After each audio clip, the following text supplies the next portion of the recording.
Oi! Você já viu que no mundo da mecânica nós estamos sempre rodeados por máquinas? Elas fazem parte do nosso dia a dia e é através delas que o nosso trabalho é feito. Por isso, as máquinas precisam muito cuidado no trato e manutenção.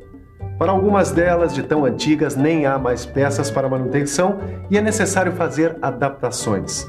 Por isso, também no trato com as máquinas, muitas vezes você precisa lidar com medidas desconhecidas. E esse é o tema da nossa teleaula de hoje. Na teleaula de hoje, você vai ver o que são correias abertas e cruzadas. Vai ver também que as máquinas podem ter várias combinações de polias e correias. E vai aprender como calcular o comprimento de uma correia que está faltando na máquina.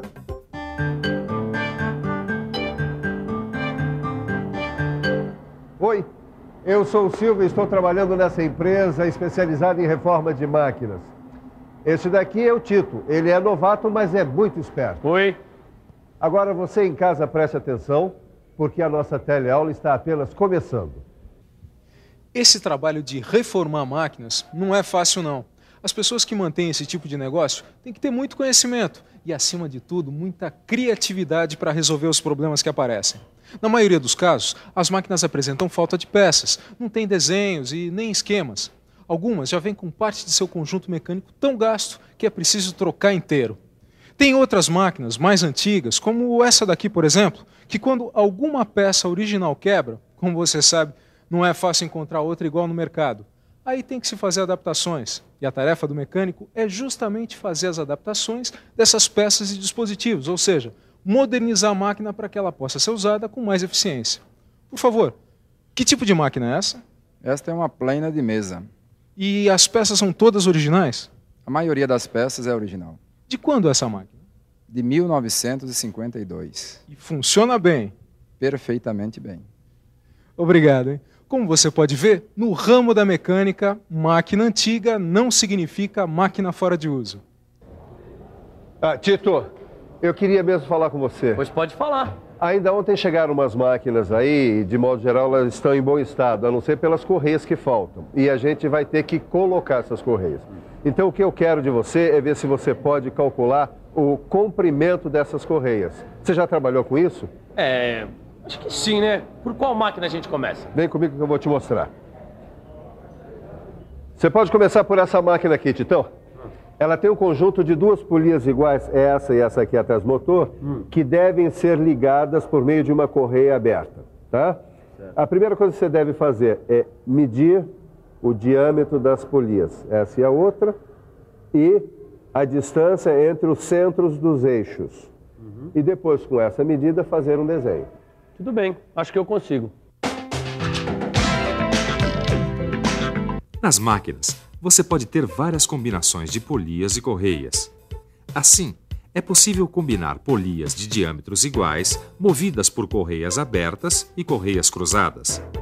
A razão para cruzar as correias é inverter a rotação da polia. Pode-se também combinar polias de diâmetros diferentes, a fim de alterar a relação de transmissão, ou seja, modificar a velocidade, aumentando-a ou diminuindo-a. Esse tipo de conjunto de polias pode, igualmente, ser movimentado por meio de correias abertas ou correias cruzadas.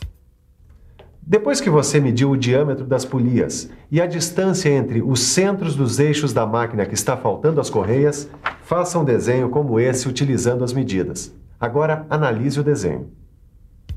O que você vê? O comprimento da correia corresponde ao perímetro da figura que você desenhou, certo? Analisando a figura, dá para notar que a área de contato da correia com a polia está localizada nas duas semicircunferências. Vamos considerar então as duas semicircunferências como se fosse uma circunferência. Assim, calculamos o perímetro da circunferência e depois somamos os dois segmentos de reta correspondentes à distância entre os centros dos eixos. E isso tudo pode ser colocado numa fórmula matemática que vai facilitar o cálculo. A fórmula é essa: L igual a π vezes D mais 2 vezes C, onde L é o comprimento total da correia, π vezes D é o perímetro da circunferência e C é a distância entre os centros dos eixos que corresponde aos dois segmentos de reta. Gravaram a fórmula? Com esta fórmula, eu vou poder calcular o comprimento da correia. Agora é só substituir os valores que eu já tenho. Bom, para achar o comprimento total da correia, que é L, eu já sei que as duas circunferências têm 20 de diâmetro e que o número π tem aproximadamente 3,14. Também sei que a distância entre o centro dos eixos é 40. Então, L vai ser igual a 3,14 vezes 20 mais 2 vezes 40. Fazendo as contas, eu chego a L igual a 62,8 mais 80, que dá 142,8 centímetros. O comprimento da correia deve ser de aproximadamente 143 centímetros. As correias têm um papel fundamental no trabalho das máquinas, porque graças a elas, as máquinas produzem um movimento desejado. Por favor, existem dois posicionamentos de correia, não é isso? O normal e o cruzado, mas qual é a diferença entre um e outro? Bom, no posicionamento normal, as polias giram no mesmo sentido, enquanto que no posicionamento cruzado, uma polia gira no sentido contrário à outra. Tá certo. E ainda tem uma outra coisa. Algumas máquinas têm o conjunto de polias de diâmetros iguais, mas tem outras, como essa daqui, por exemplo, que as polias têm diâmetros diferentes. E também nesse caso, se tiver faltando uma correia, você tem que saber como calcular o comprimento dela. E aí, Titão, como é que vai o trabalho com as correias, hein? Bom, a primeira eu já calculei. Aquela que tem um conjunto de duas polias iguais ligadas por uma correia aberta. 143 centímetros. Isso. Ótimo, já podemos mandar comprar a correia. Mas eu tô com um problema nessa outra aqui, que tem polias de diâmetros diferentes. Mas é a mesma coisa. Se você já mediu o diâmetro dessas duas polias? Eu já. A grande tem 50 centímetros e esta pequena aqui, 20 centímetros. Pois bem, como no desenho anterior, você mede a distância entre os centros dos eixos, encontra o valor dos raios dividindo os diâmetros por 2. E aí você desenha o conjunto com as medidas que você obtiver. Então fica fácil. Quais as medidas que você já tem? Eu sei que a polia maior mede 50 centímetros, então o raio é 25 centímetros. A polia menor mede 20 centímetros, então o raio é de 10 centímetros. A distância C entre os centros dos eixos é de 45 centímetros. Para fazer esse cálculo, que é aproximado, você tem que calcular o perímetro das semicircunferências e somar ao comprimento de A multiplicado por 2. Mas por que o cálculo é aproximado? Porque a área de contato da polia com a correia não dá exato uma semicircunferência, mas dá uma boa aproximação. É só que, se a gente olhar mesmo para o desenho, reparar nele, eu vejo que eu não sei a medida do segmento A. Como é que eu faço para descobrir ela? Tito, será que não dá para você mesmo pensar num jeito? Bem, vamos pensar um pouco? Vamos pensar um pouco. Estou lembrando de uma coisa. Sempre que a gente tem uma medida desconhecida para descobrir, é bom lembrar do Teorema de Pitágoras, que usa como referência a relação entre os catetos e a hipotenusa de um triângulo retângulo. Então acho que eu vou tentar traçar um triângulo retângulo dentro dessa figura aí. Vou utilizar o segmento A como hipotenusa desse triângulo retângulo. Bom, agora vou traçar os catetos do triângulo retângulo. Deixa eu ver. Vou traçar um segmento C paralelo à linha do centro formada pelos dois eixos das polias. Pronto. Essa linha forma o cateto maior do triângulo. Quando ela encontra outra linha do centro da polia maior, forma o cateto menor B. Sua medida corresponde ao valor do raio maior menos o valor do raio menor. Pronto, encontrei o meu triângulo retângulo. Agora que as medidas foram encontradas, é preciso representar essas informações matematicamente em uma fórmula. Nesse caso, a fórmula é essa. O comprimento da correia, ou L, vai ser igual a π vezes raio maior mais raio menor mais 2 vezes a raiz quadrada de C ao quadrado mais raio maior menos raio menor ao quadrado. Agora, é preciso substituir os valores dessa fórmula pelas medidas. Então a fórmula fica L igual a 3,14 vezes 25 mais 10 mais 2 vezes a raiz quadrada de 45 ao quadrado mais 25 menos 10 ao quadrado. Agora é só ir fazendo as contas. 3,14 vezes 35 mais 2 vezes a raiz quadrada de 2025 mais 15 ao quadrado. Daí fica 3,14 vezes 35 mais 2 vezes a raiz quadrada de 2025 mais 225.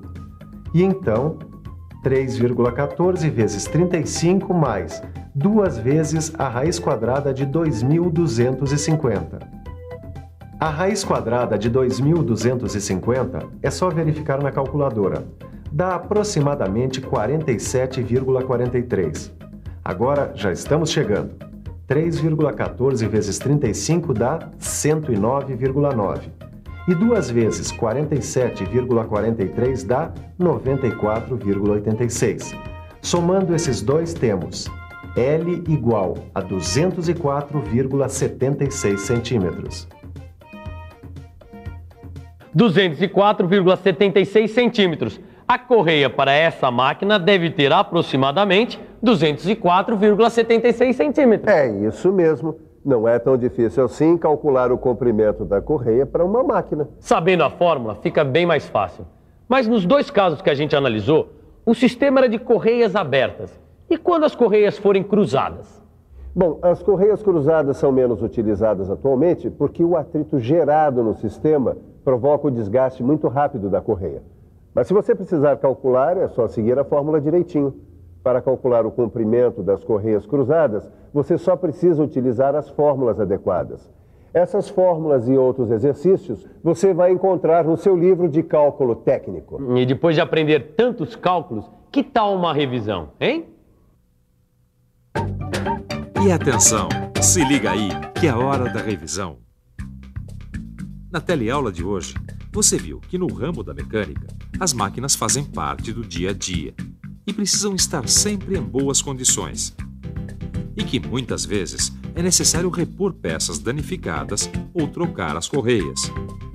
Aprendeu que existem correias abertas e cruzadas e que os conjuntos mecânicos podem ter polias de tamanhos iguais ou polias de tamanhos diferentes.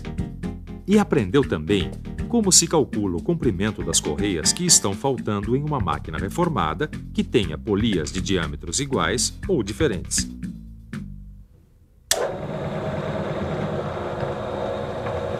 Agora sim. Para mim, essas máquinas aí são que nem gente. Já pensou o trabalho que deu projetar e fazer todas essas máquinas? Agora, para a gente poder usar direitinho uma dessas máquinas, é preciso usar muito isso aqui, ó. Por isso, procure fazer todos os exercícios que estão no seu livro de cálculo técnico. Eles vão te ajudar a compreender cada vez melhor os problemas de mecânica. Até a próxima!